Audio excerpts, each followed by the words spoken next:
Wagwan, Delilah. See, I'm cultured. Welcome back, patriots, dissidents, weebs, IBS havers, the unmedicated, mental and physical. And if I know my audience, it's both. Did I leave out any demographics? Draft dodgers? I don't know how old you people are. I'm feeling pedagogical today. Hence, the background. Also, I could feel the muscles in my legs atrophying, so I decided I needed to stand up for a change. Y'all like the fit? Tarjay, shoplifted. No, I'm kidding. It's actually, thrifted. You know that somebody celebrated 2 Reagan victories in this. I enjoy music. It's one of my favorite sounds. I mean, does it compare to a child's laughter? Or the click-clacking of heels? I think not. But it's an adequate, third addition to my top 3 noises. I like noise, I make a lot of it. I made a list previously about my favorite sad white songs. However, this time around, I'm celebrating white joy. My spin on the infamous phrase, celebrating black joy, which was, maybe not coined, but was popularized in 2020, which always made me want to go to those marches and honestly just go up to any, sad-looking yacubian with glasses very similar to mine, with a sort of nothingness behind their eyes, and go, give me $20 right now. I thought you wanted to celebrate black joy. That's gonna give me joy.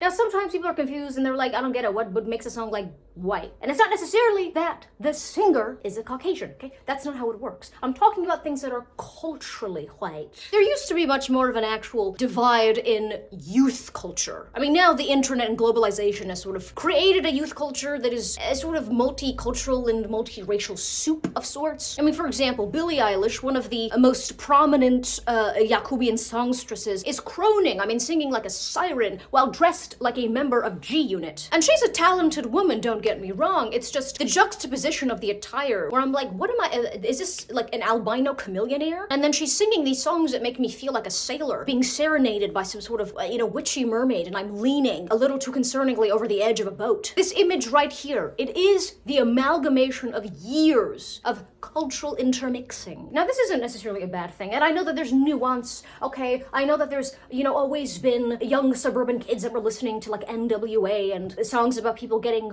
popped and curb stomped while they're on their way to Little League, right? This is not a new phenomenon or anything. But for the sake of brevity and not making this a whole freaking video essay, let me categorize things simplistically in peace, okay? If anything, it's more of like a cultural sonic spectrum as opposed to there being like a hard division between the two. On the extreme Yacubian end, you got like the Osmonds. That's like nuclear level Caucasian. And on the other end, you have someone like India Irie. Nothing against either one of these artists. You understand what I mean when I say one is culturally white and one is culturally black? It's actually really not that complicated. I don't know why I'm acting like you guys are idiots. Now, an individual can move across the spectrum. Take 2010 Justin Bieber with that Asian child bowl cut. Now cut to 2012, he had transitioned. That's Jaquavius Bieber to you, and you will respect him. There'll be ignorant swine who will look at this young man and say, well, he's kind of acting black because it was, mainstream and marketable and he wanted to give his image a little bit of an edge. Now, you're not inherently wrong. However, simply saying he's trying to be African American, and no. You don't understand your archetypes, okay? This is specifically a hype beasticus, light-skindicus, okay? This was, in many ways, light-skin culture, and he managed to move slightly, not really towards the black end, but he moved slightly away from the white end. And I thought Jaquavius was gone, because in 2015 he became like an EDM emo. But then, given the release of his most recent album, Swag, before it even dropped, I sensed a disturbance in the force. I was in Whole Foods testing the firmness of a peach, and something shifted, and I picked up on it. I'm telling you, there is a light skin wavelength. I'm like Magneto with a center part. I knew that something had happened. I can tap into the wavelength right now. I can tell you what Chris Brown is doing in this exact moment. Hold on. He is putting on a white turtleneck with a gold chain. It's Unk season, and he's getting prepared. He's also explaining to his daughter that monogamy is unnatural. Thank you. I know, it's a gift, but also a curse. Now consider the artist Drake. During his mixtape era, he was solidly smack dab in the middle of that spectrum, okay? He was truly biracial, but then he slowly started to move towards the black end. And he'd gotten to a point where sometimes you get so big culturally that you actually transcend the spectrum, right? Think of a Michael Jackson. Now, he was obviously a black artist and important to black culture. However, he did not exist on the spectrum anymore. He was so mainstream. He was such a huge megastar. He transcended it. He became pop culture. Now, the irony, of course, is that once Drake got to the point where he was actually putting on that weird, fake patois, and he was trying to be like a wannabe Canadian thug, he shifted all the way back. Not to Osmond level. I don't think anyone can reach that level at this point. Taylor Swift has tried. And then given the revelations of the past 2 years, I don't know if anyone is culturally claiming Drake at this point. We might need to like hot potato him to the Asians. I wish that I could have had like a Goodwill Hunting moment with Drake regarding his Jamaicanness. Or just him being corny. Like, it's okay, Drake. Look at me. It's not your fault. Just be corny. Then he'd go, me no Drake, don't have to pretend to be Jamaican. No, seriously, it's okay, Drake. You can just be corny. Yeah, me no. You're getting too sweet on me. Somebody hand me a machete. And then I hug him and assure him that it's gonna be okay. And also to please stop being inappropriate around minors. My accents are actively getting worse. Now, once again, an artist does not actually have to be a specific race to fit into either category, right? Bobby Caldwell, he's culturally black. Hootie and the Blowfish, the band, but also Darius Rucker, who went from like indie rock to country. I mean, that's white squared. He's on the other end of the spectrum. Again, there's nothing wrong with it. I like a gravelly voice and strong forearms. Good for you, Darius. So that was my long-winded explanation of what I mean when I say something is culturally white. Also, I just wanted to whip out my green screen. I'm not gonna apologize for that. And also, as a little treat to y'all, and also because I quite literally cannot play snippets of these songs without immediately having this video get a copyright strike, I will be gracing you to my covers of these songs. So, enjoy or, good luck. Either one works. At number 10, we got Shake It by Metro Station. Tonight you're falling in love. Let me go now. This feeling's tearing me up. Here we go now. Now if she does it like this, will you do it like that? Now if she touches like this, will you touch her right back? Now if she moves like this, will you move it like that? Come on. Shake, shake, shake, shake, shake it. Shake, shake, shake, shake, shake it. Shake, shake, shake, shake, shake it. I saw you dancing there, I couldn't get you off my mind. But I could tell that you could tell that I was taking my time. When I tell you I was doing the Disney knees when I sang it, okay? You can't do those like weirdly kind of British vocals without like, do you like this? You have to grab your head, you have to kind of hunch over. They're vocals that can only come out if you're doing a Quasimodo. Truly, what an era. You see what I mean when I say like, dang, they really don't make white boys like this anymore. They don't. I don't know what happened to them. Did they like just, I think all of them might have transitioned into being light-skinned. The fact that one of the band members is, I'm pretty sure Miley Cyrus's brother. The septum piercings, it was like emo-ish. The little bowler hats, the suspenders. The music video itself is so 2008. All the men look, how do I say this? They look kind of italicized. It's that last like burst of pop emo punk that was fun and it was accessible. I'm gonna be honest with you. Sometimes I look back at these songs and I look at the lyrics, like I actually really listen to them and go, dang, I was singing this when I was 9 years old, talking about touching him and touching me. My goodness, I was clutching my pearls. Sonically speaking, it's still a banger. Makes me feel like I got my Vans on, my Converse dirty, my bang pushed to the side and flat ironed, ready to go onto Warped Tour and see an artist that 10 years from now will have so many essay accusations. So many. Was that not arguably the defining characteristic of that era? Okay, at number 9, we got Holding Out for a Hero, but specifically the Shrek 2 cover. Bonnie Tyler, such an 80s cover, did a great job with this lyrically. However, Jennifer Saunders, my gosh, she's got some pipes on her. Where have all the good men gone and where are all the gods? Where's the streetwise Hercules to fight the rising odds? Isn't there a white knight upon a fiery steed?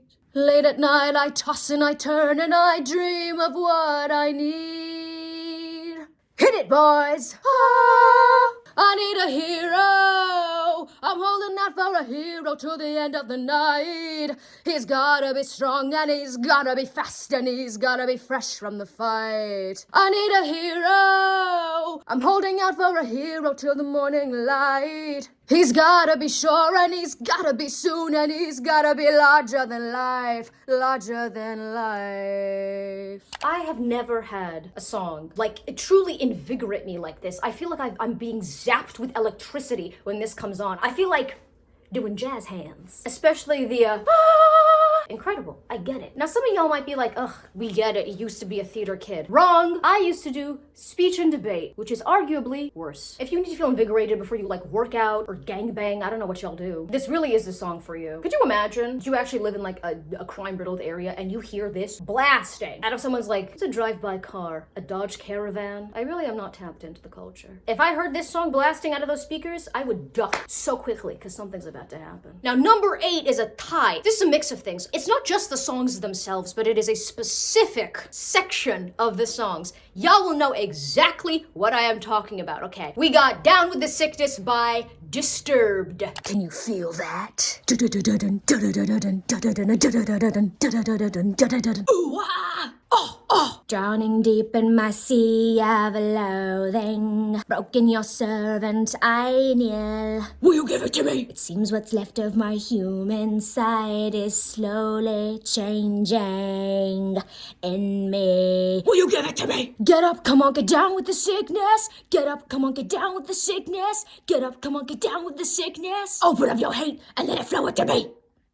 First of all, let me say, this is actually a much harder song to do vocally. Hard metal is not my cup of tea per se, but oh my gosh, it's vocal acrobatics. I will never, ever be able to hear the beginning of the song without bursting into laughter. Call me Elmo because I have been tickled. As a band, I'm not familiar with the discography, but I do think that the lead vocalist is very talented. I mean, hard metal is just adult emo. I mean, let's be real. It's a lot of like, I'm disturbed and sad inside. And I always just feel like a suburban mother talking to her teenage son, and he's like scribbling on the walls, and he's just like, you don't understand, Mom. There's voices inside my head. And I go, okay, dear, there's hamburger helper downstairs if you're hungry. But I get why teenagers like it. If anything, I get why like repressed adults like it, because I feel like a lot of adult men, they don't really have an outlet, you know, besides, I guess, standard violence and maybe alcoholism. But sometimes they just want to like, you know, sprain their neck at a concert. I imagine this is the kind of music that like Iraq war veterans would like. If there's any veterans down below, am I correct? But every time I listen to this song, I do tap into something. I do tap into like this kind of hormonal anger. And I'm like thrashing around in my car, and then the song ends and I just giggle and I go, that was fun. Back to being a respectable taxpayer. Tied for number 8 is Freak on a Leash by Korn. Specifically this part. You know the part I'm talking about.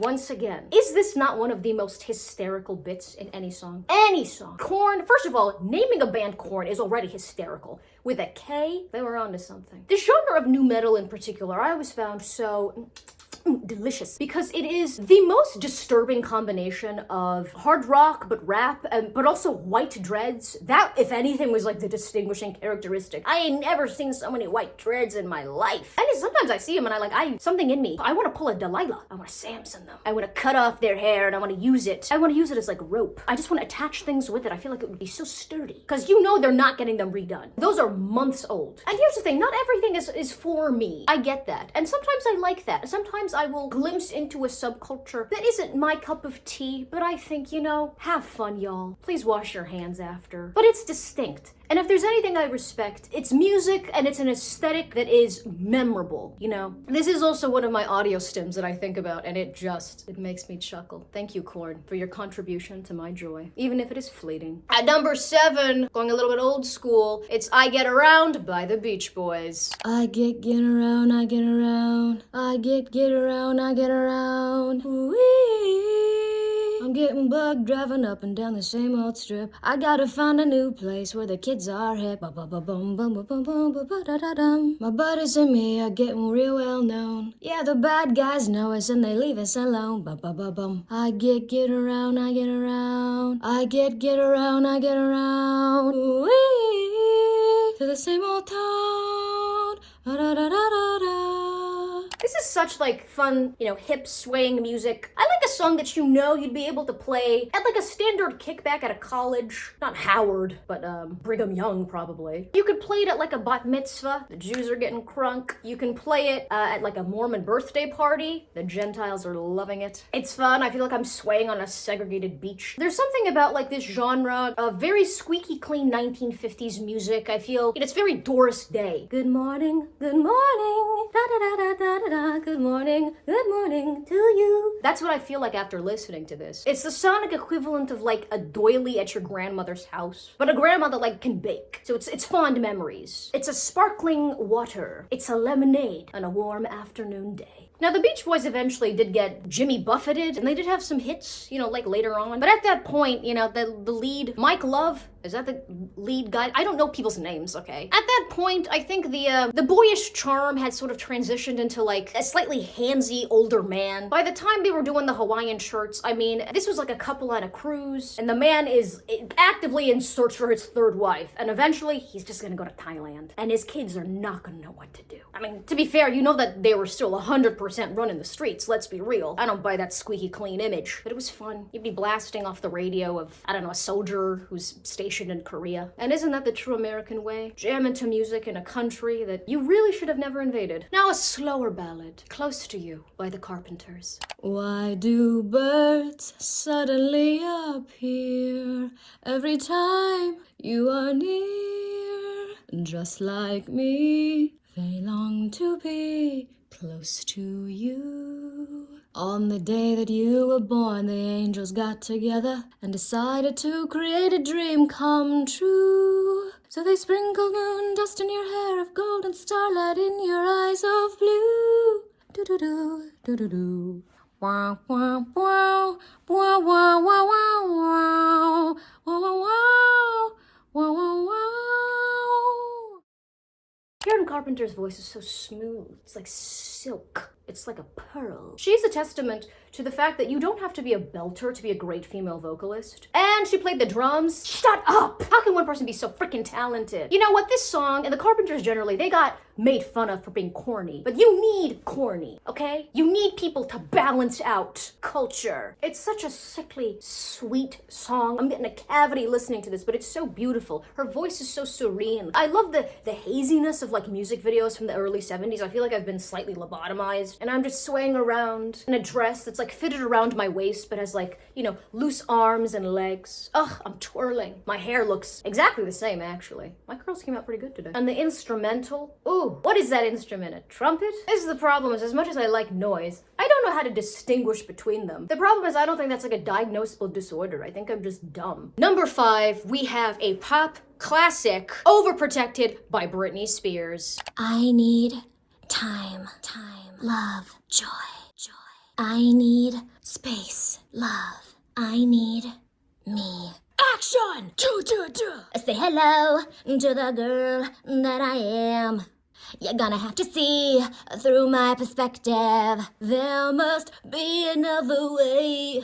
'Cause I believe in taking chances, but who am I to say what a girl is to do? Gotta need some answers. What am I to do with my life? You'll find it out, don't worry. How am I supposed to know what's right? You gotta do it your way. I can't help the way I feel, but my life has been so overprotected. I don't need nobody telling me just what I'm gonna do about my destiny. I say no, nobody's telling me just what I wanna do. I'm so fed up with people telling me to be someone else but me. Action, do. This song, I would argue, is one of her best. The choreography, I mean, oh my gosh. This is peak, like, Britney arm choreography. If you ever watch Britney Spears music videos and you actually look at her dancing, a lot of it is like, It's a lot of that, you know, and she does it well. Have I performed this song at karaoke and done the choreography? Like, fully got down and, like, did that move? I don't know what that's called. The production on this, banger. That action, and then, like, the duh.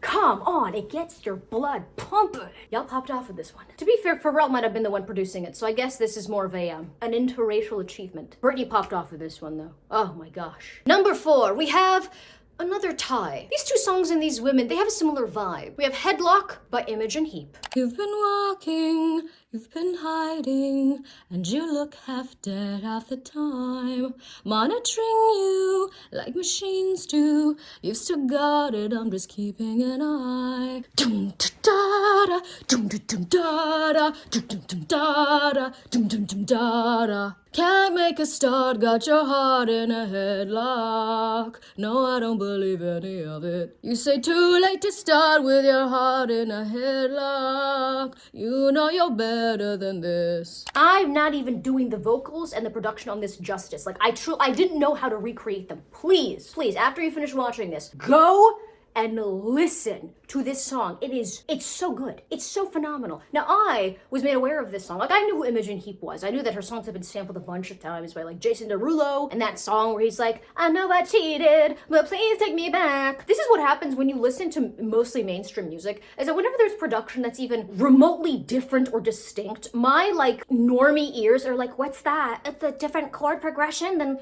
4x4? Is this what aliens listen to? Imogen Heap's such a fascinating woman. I feel like she lives in a cave. She does her own thing. I like high vocals. I love the bass on that. The dum dum dum da da. It's such good dancing in your room when you're sad and it's 1 a.m. music. Isn't that really the means by which music was made to be listened to, alone, socially isolating yourself from people, crying a little? The other number 4 slot is going to go to Caribbean Blue by Enya. We are here.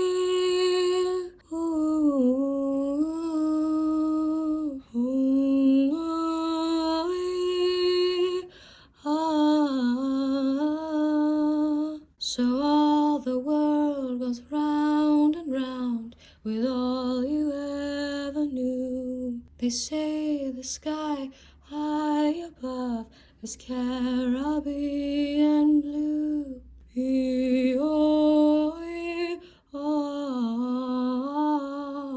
Once again, I cannot do the vocals on this justice. This is one of the most beautiful songs I've ever listened to. I don't know what is going on those collection of cold, white islands. The women there are truly sirens. I don't know what it is. Is this what happens when you just eat like bland potatoes for most of your life? Is you tap into something sonically? I was able to go to the UK a few months ago. It was a lovely trip, and I remember I was riding the bus, the double-decker one. I was right on top. I felt like I was the prisoner of Azkaban. And I was listening to this song on blast, driving as I was making my way to like the sad, cold beaches of Scotland. And I think I transcended into another plane of existence. I was like, this is insane. This is crazy. I feel like colonizing India. I get it now. For the third spot, okay, we got 2 more Yacubian ladies. We have Pocketful of Sunshine by Natasha Bedingfield. Oh, wow, wow, wow, wow, wow, wow, wow, wow. Oh, yeah, yeah, yeah. I got a pocket full of sunshine. I got a love and I know that it's all mine. Oh, wow. Do what you want, but you're never gonna break me. Sticks and stones are never gonna shake me. Oh,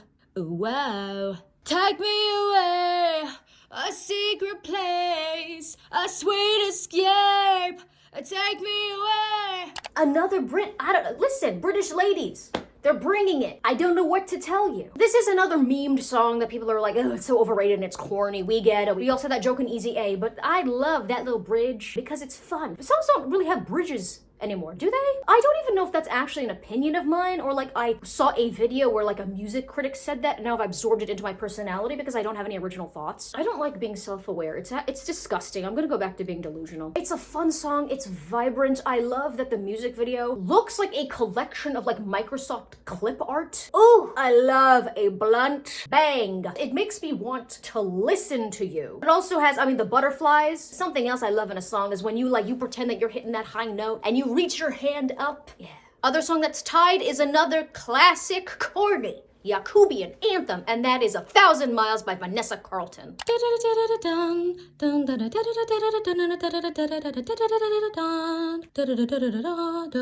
Making my way downtown, walking fast, faces past and I'm homebound. Staring blankly ahead, just making my way through the crowd. And I need you, and I miss you, and now I wonder if I could fall into the sky. Do you think time would pass me by? 'Cause you know I'd walk 1,000 miles if I could just see you tonight. Has this been memed to death? Yes, the writers of White Chicks knew what they were talking about because this is an earworm. And this is actually a genuinely great song. That vocal performance, let me just say, I do like the way that she gets a little whiny at parts of that song. Oh, and I could fall. You're like, okay, Vanessa, dang, you really liked this man, huh? The piano? Ooh, I miss those piano song writers. A woman with a piano? They knew what they were doing. A man with a guitar, you're on thin ice. What kind is it? If it's electric, you're okay. If it's acoustic, get out. You will never be Bob Dylan. I don't know why I resonate with this song so much, because I've never actually loved anyone, or really liked anyone romantically. Not in this sort of like yearning, oh my gosh, I miss them so much, and I hope they're thinking about me, because I'm thinking about them. If I felt that way about a person, I'd feel disgusted. I'd go, that's unbecoming. Yearning? Unrequited love? That's embarrassing. Get up off the ground. Why are you on your knees? He's gonna see you. In the number 2 position, we have Baby Come Back by Player. Spending all my nights, all my money going out on the town. Doing anything just to get you off of my mind. When the morning comes, I'm right back to where I started again. And trying to forget you is just a waste of time. Baby, come back. Any kind of fool could see there was something and everything about you, baby. Baby, come back. You can blame it all on me. I was wrong, and I just can't live without you. I've never been in a position like this where I really wanted to get back with an ex, right? But I feel it. I feel it. It's so sad. Now, this is a little soulful. I feel like culturally this might not be on the whiter end. However, he was singing in this. You could see the sadness. Oh my gosh. The baby come back. And then the... Is there anything better than a man in platform shoes and bell bottoms? Hair more coiffed than yours. Talking about how he misses his woman. Ugh. I'm telling you, it's a top yacubian bop. Before we get to our number 1 pick, and I know you guys are excited, I am plugging a charity every single video for the month of December. I will be linking it down in the description, so if you have any disposable income and you're feeling generous, please donate. It would be greatly appreciated. I've obviously donated some of my own money, and you know, I'm here standing in front of a green screen in a sick blazer yapping about literally nothing. So I live a very blessed life, and I think a lot of us are in a very fortunate position compared to a lot of people in the world. I think it'd be nice to give back. Is this in part my own crushing Catholic guilt? Yes. So join me, and please donate if you can. Okay, back to the video. And in our number 1 position, we got Life is a Highway by Rascal Flatts. We won't hesitate to break down the garden gate. There's not much time left today, yeah. Life is a highway, I wanna ride it all night long. This song, first of all, Rascal Flatts, ooh, I have not seen the country frosted tips in such a long time. Like, I want to gently graze the top of that head. I want to bite one of them off like an icicle. That's bougie grass. This song from the Cars soundtrack. Not my favorite Pixar movie, but I think Lightning McQueen is kind of cute, and I like that he doesn't really have teeth. He just has like one tooth, technically, that just wraps around his mouth. The anatomy of these beasts is absolutely terrifying. I like a little bit of twang. This song, once again, it gets me hyped. It makes me want to do like, you know, like a tribal dance in front of a fire. Like dances that don't even correspond to the actual music. I want to put it on blast and actually drive down, not a highway, but like maybe a busy intersection. If I'm feeling risky, I'm going like 35 and like a 30 miles per hour zone. I like to live life on the edge. Because if I get pulled over by a cop, I will cry. It's a fist pumper. It's a PG rated song, which I think is nice because you can blast it regardless of who's in the car. It's fun. It's vibrant. It's innocent. It's Americana. It's Cars. It's Pixar. It's Disney. It's dust.